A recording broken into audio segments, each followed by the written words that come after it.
Stop whatever you're doing, because what just came out of the love and hip-hop universe is nothing short of nuclear. You thought the Mendeecees and Tasha K live stream altercation was wild? Nah, that was just the opening act. The real chaos just took center stage, and the spotlight is now blinding Mona Scott Young. Yes, the Mona, the puppet master behind the most explosive moments in reality TV history. The architect of reunion throwdowns, screaming matches, and meme-worthy confessionals. Guess where she is now? Under arrest. We're talking about a woman who built an empire from drama, now caught in a storm of her own making. And this ain't no reality stunt. This is straight-up criminal investigation energy, mugshots, handcuffs, and a long list of receipts. The charges are tied directly to the chaos surrounding Mendeecees' now infamous confrontation with Tasha K. But insiders say Mona's role wasn't behind the scenes. She might have been pulling the strings all along. How deep does this go? How much did Mona know? Did she orchestrate the whole thing? Now, with Erica Mena stepping in, Tasha going scorched earth, and VH1 on the brink of collapse, this isn't just a scandal, it's an unraveling. They said reality TV was fake, but this is as real as it gets. Mona Scott Young, the powerhouse producer behind Love and Hip Hop, has just been dragged into one of the most shocking takedowns in reality show history. And no, this isn't some clickbait headline. She was actually arrested, and the cameras weren't rolling this time. The scene wasn't staged, it was raw, chaotic, and painfully real. The whole disaster traces back to the now infamous moment when Mendeecees Harris lunged at blogger Tasha K during a live recording session. That clip? It went viral in seconds. But what fans didn't know is that moment was allegedly set up from the inside. And the person pulling the strings might have been Mona herself. According to multiple insiders, Mona's production crew had invited Tasha K under the pretense of a private, controlled interview, but Mendeecees showed up unannounced. The tension exploded on camera, and now, weeks later, charges are being filed. Producers are lawyering up. And Mona? She's in handcuffs. News outlets didn't wait. As soon as she was taken into custody, headlines lit up like firecrackers. Love and hip-hop creator Mona Scott, arrested for role in assault setup. Tasha K's legal team targets VH1 after livestream attack. Was it all a trap? Fans on Twitter went full detective mode. Did she plan this? Was Tasha K baited? Why did Mendeecees look like he knew exactly what to do? Suddenly, a simple studio taping turned into a possible, premeditated ambush, and Mona's legacy was collapsing under the weight of it. What's worse, this wasn't just some behind-the-scenes mix-up. According to leaked emails and insider chatter, Mona allegedly approved the surprise confrontation between Mendeecees and Tasha K. Her team even called it spontaneous gold. But it wasn't spontaneous at all. Tasha K wasted no time. She went live the very next night, sitting in a dim hotel room, wearing black, no makeup, no glam, just ice in her voice. Her first words? They thought I'd scream. I didn't. Now it's their turn. She didn't name Mona directly. She didn't need to. The audience felt it. Every sentence dripped with warning. She described how she asked for security, how producers laughed it off, how they called her good TV. And then she dropped the line that broke the internet. They said, "Don't worry, it's just Mendeecees." That quote alone tore through social media like wildfire.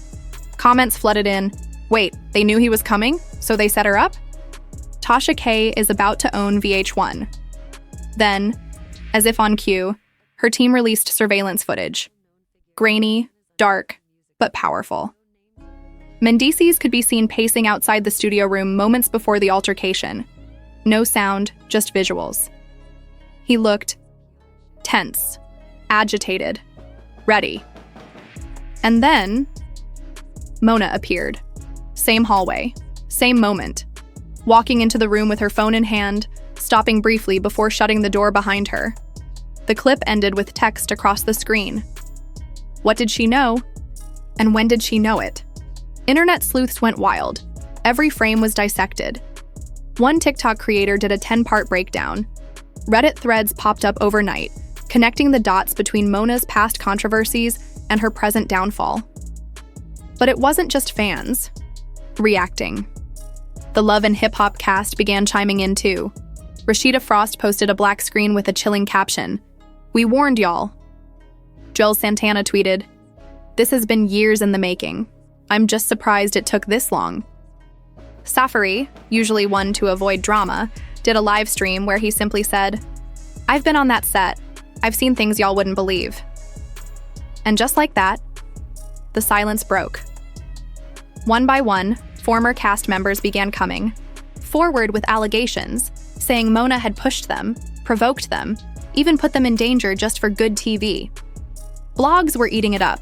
Screenshots leaked from a staff group chat of former VH1 editors.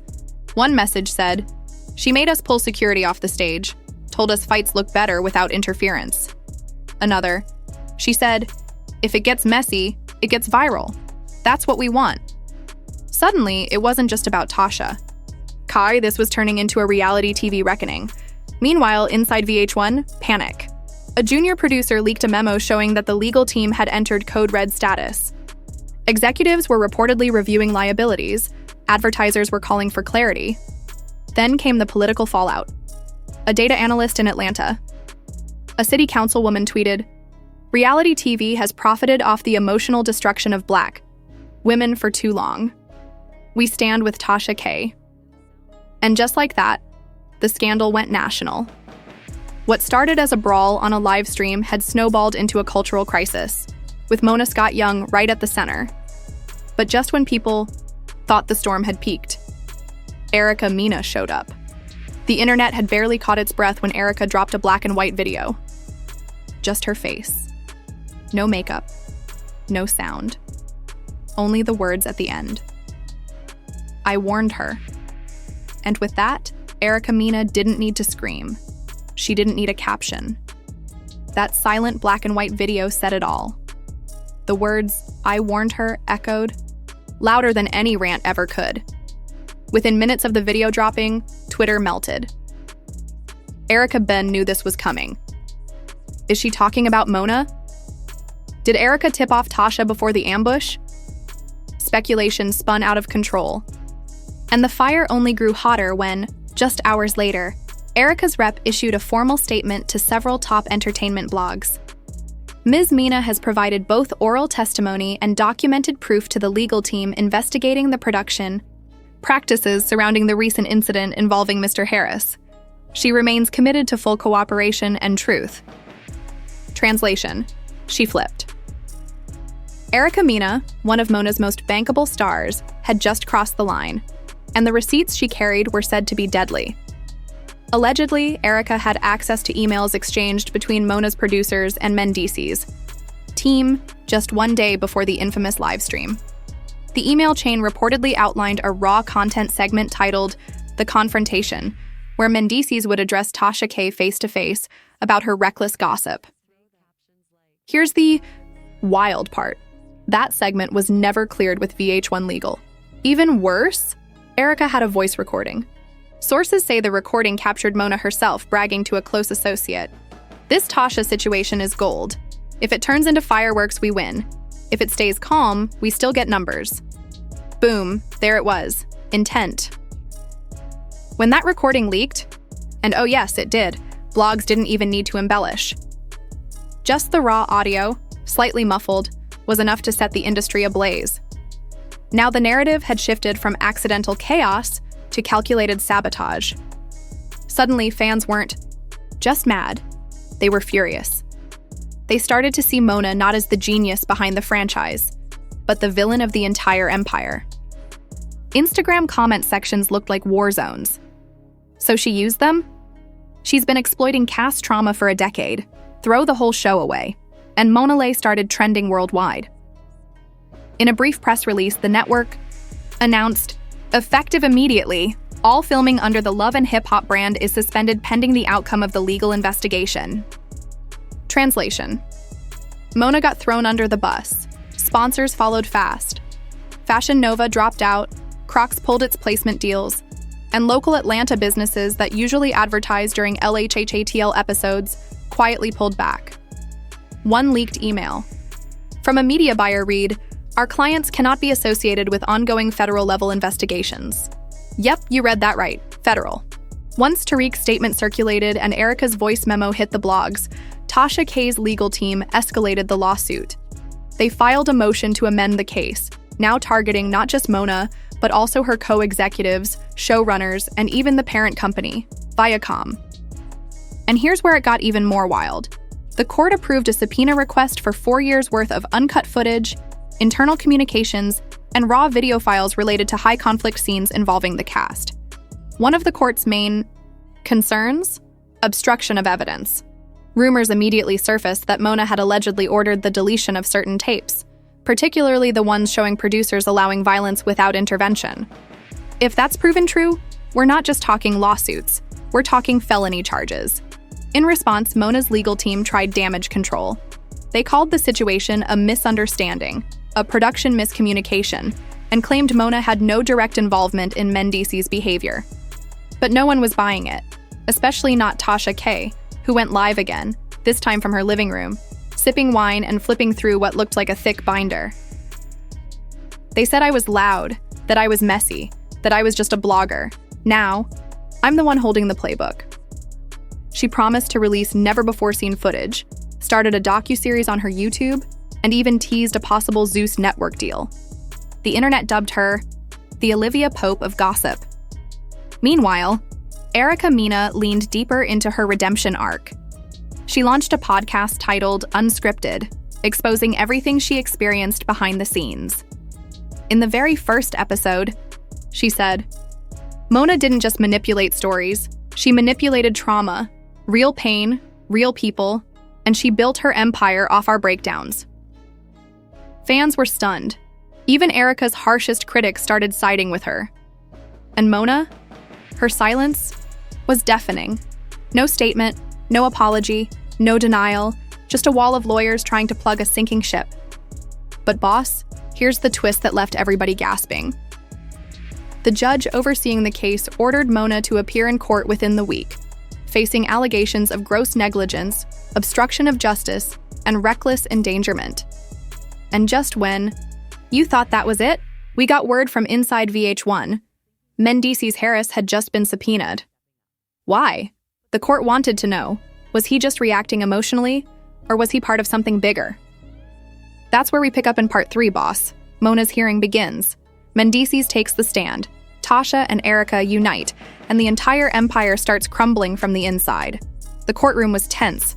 Cameras weren't allowed inside, but that didn't stop the chaos from spilling across every platform. Reporters lined the steps. Fans camped outside with signs. And inside, behind closed doors, the woman who orchestrated a reality empire, Mona Scott Young, sat before a judge. No camera crew, no glam squad, no control. This was no longer television. This was a legal reckoning. As Mona's legal team tried to minimize her role in the Tasha K incident, prosecutors began piecing together a damning timeline. Leaked footage, deleted files, staff testimonies, producer emails, then came the key witness. The entire courtroom was waiting on Mendeecees Harris, the man at the center of the attack, the one who put hands on Tasha K during that now notorious livestream. Everyone was holding their breath. Would he take the fall alone, or bring others down with him?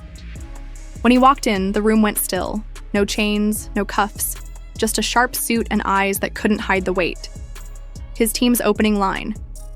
Mr. Harris was manipulated, plain and simple.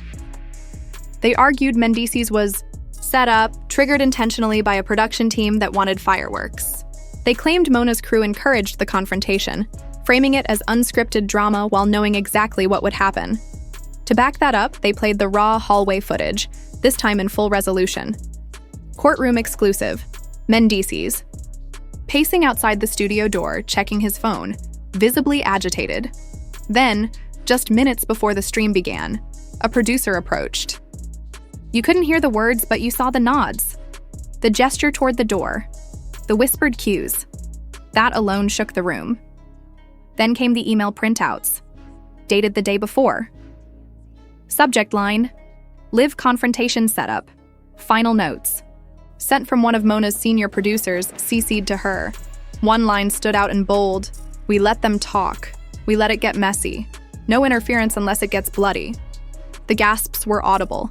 Mona's team tried to object. The judge overruled. The gallery went silent. But the moment that truly shifted everything, when Erica Mena was called to the stand. "Yes, boss. Live in court." She walked up with her hair tied back. No designer outfit, just a plain black suit. When she raised her hand and swore to tell the truth, it wasn't just legal obligation. It was a symbolic rejection of the machine that made her. Her statement was brutal. "We were told to fight, told to cry, told to be extra. Producers pushed buttons behind the scenes. They used our trauma for ratings. And they knew exactly what they were doing." She added, "Mona told me herself. No one watches happy endings." That line hit hard. The prosecution paused, repeated it, aloud.